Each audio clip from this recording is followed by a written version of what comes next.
കാണിക്ക്.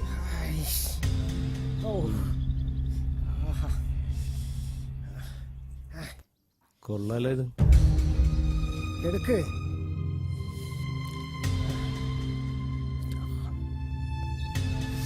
പുതുതായി വന്ന സ്വീകരിക്കാൻ ആള് പെശകാട്ടാ.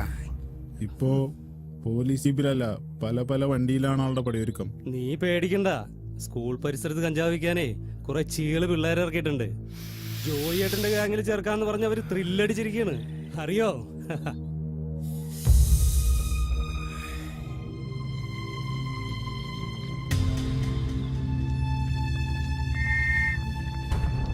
പോലീസ് ഓടാ.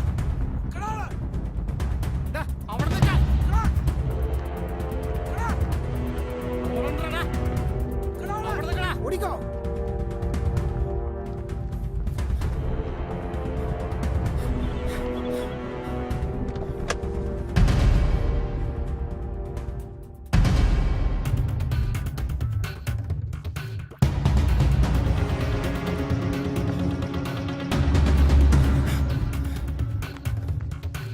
എന്നെ പിടിച്ച് ജീപ്പിൽ കയറ്റി ബാക്കിയൊക്കെ സ്റ്റേഷൻ ചെന്നിട്ട്.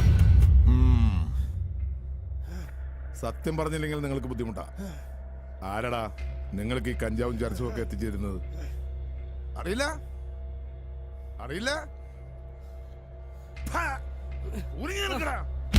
അയ്യോ എനിക്കറിയില്ല സാറേ. അയ്യോ എനിക്കറിയോടാ. അറിയില്ല സാർ, അറിയില്ല.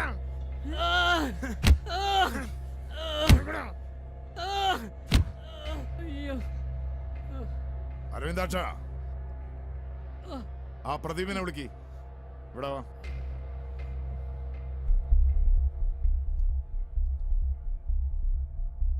നിനക്കറിയോടാ? അറിയില്ല അറിയില്ല എനിക്കറിയില്ല സാറേ, എനിക്കറിയില്ല സാറേ. എനിക്കറിയില്ല. എനിക്കറിയില്ല.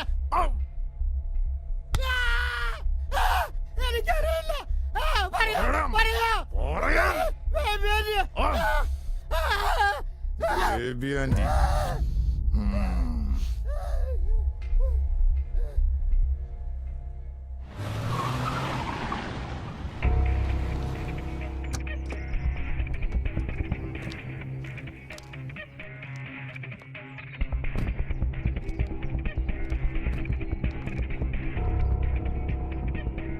എന്താ സാറേ ബേബി ആന്റിയുടെ വീട്ടുമുറ്റത്ത് ഒരു പോലീസ് ജീപ്പ്? ഇത് പതിവുള്ളതല്ല. ഒരുപാട് ഭക്തന്മാർ ഈ നടയിൽ വന്ന് കയറി ഇറങ്ങി നേർച്ചയിട്ട് പോയതല്ലേ.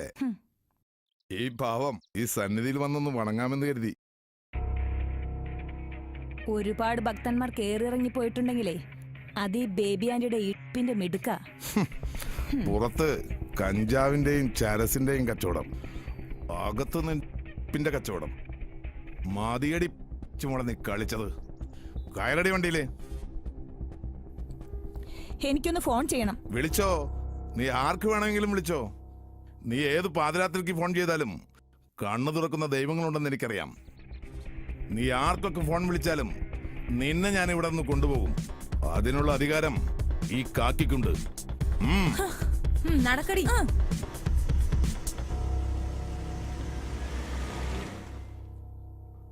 ആ ഹലോ, ആ പറഞ്ഞോളൂ. ഓഹോ, ശരി ശരി. ആ ഞാൻ വന്ന് കണ്ടോളാം. ഓക്കെ സാറേ, വക്കീൽ നേതാവ് വന്നിട്ടുണ്ട്. Okay sir.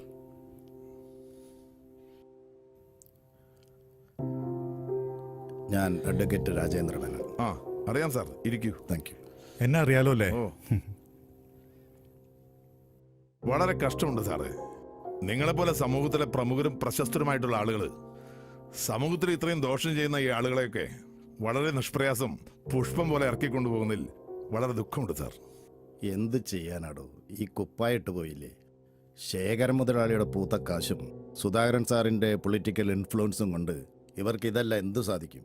ഞാൻ എൻ്റെ ഡ്യൂട്ടി ചെയ്യുന്നു. ഈ നാട് ഭരിക്കുന്ന ശേഖരൻ സാറും ഞങ്ങളെപ്പോലെയുള്ള രാഷ്ട്രീയക്കാരെ ഭരിക്കുന്ന സുധാകരൻ സാറും വിളിച്ചു പറഞ്ഞാൽ പിന്നെ എന്ത് നെറുകേടായാലും അനുസരിച്ചല്ലേ പറ്റൂ. അപ്പോൾ എല്ലാം ഓക്കെ അല്ലേ? ബെയില് ഒപ്പിടിക്കാമല്ലോ? ഓക്കെ സാർ, എല്ലാം റൈറ്റർ ചെയ്യും. നാളെ കോടതിയിൽ സാക്ഷി പറയാൻ നീ ഉണ്ടാവില്ല.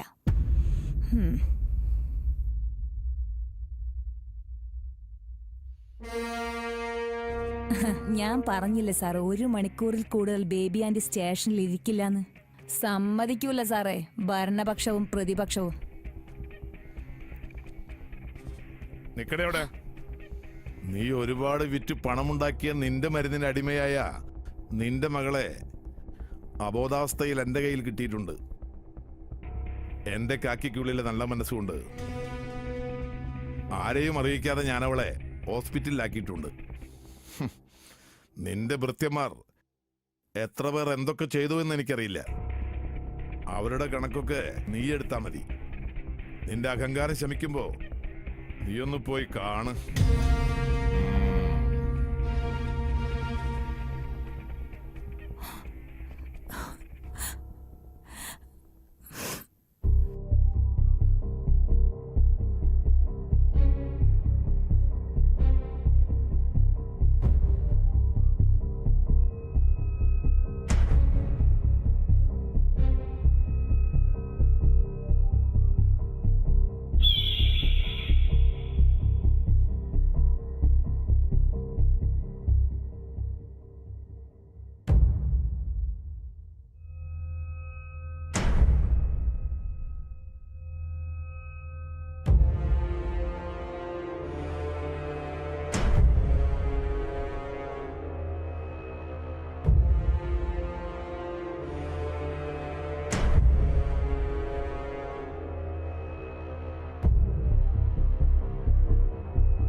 ചതിക്കല്ലേ ജോയേട്ടാ, മേലെന്തപ്പോ പറഞ്ഞു പോയതാ.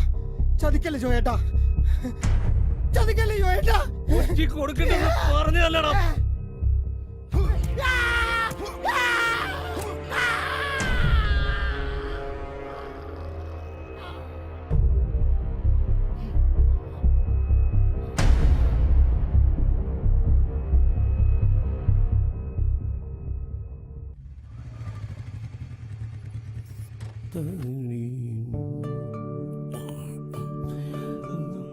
ലക്ഷ്മിയമ്മേ, ലക്ഷ്മിയമ്മേ,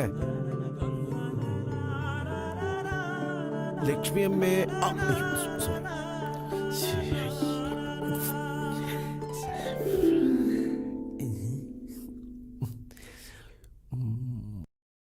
ലക്ഷ്മിയമ്മ എവിടെ?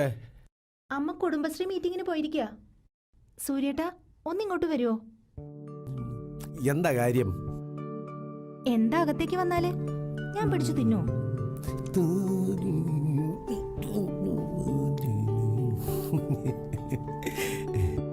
ഞായറാഴ്ച നിന്നെ പെണ്ണ് കാണാൻ ഒരു കൂട്ടർ വരുന്നുണ്ടെന്ന് കേട്ടു. ഇപ്പോഴും എന്റെയും ചന്ദ്രന്റെയും വിരൽ തുമ്പി പിടിച്ചു നടക്കുന്ന ഒരു കൊച്ചു കുട്ടിയാണ് നീ.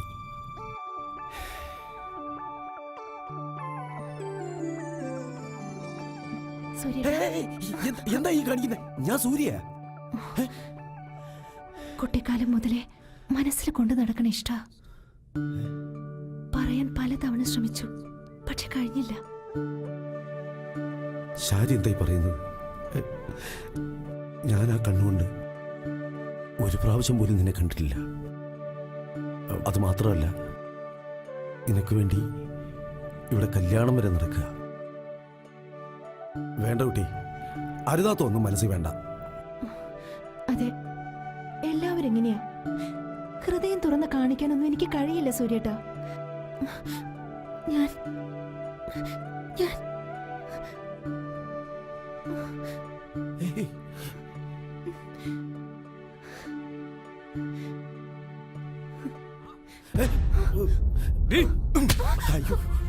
ചന്ദ്രു, ഞാൻ പറയട്ടെ. അതല്ല, നിഴല് പോലെ കൂടെ നടന്നിട്ട് നീ ഞാൻ കൊല്ലും. കേറിപ്പോടകത്ത്. ഞാനൊന്ന് പറയട്ടെ. എനിക്കിങ്ങനെ ഒരു സുഹൃത്തില്ല. എന്റെ കണ്ണുമ്പിൽ ഇനി കണ്ടുപോകരുത്. തീർന്നു. ഇല്ലെങ്കിൽ വീടുമായിട്ടുള്ള ബന്ധം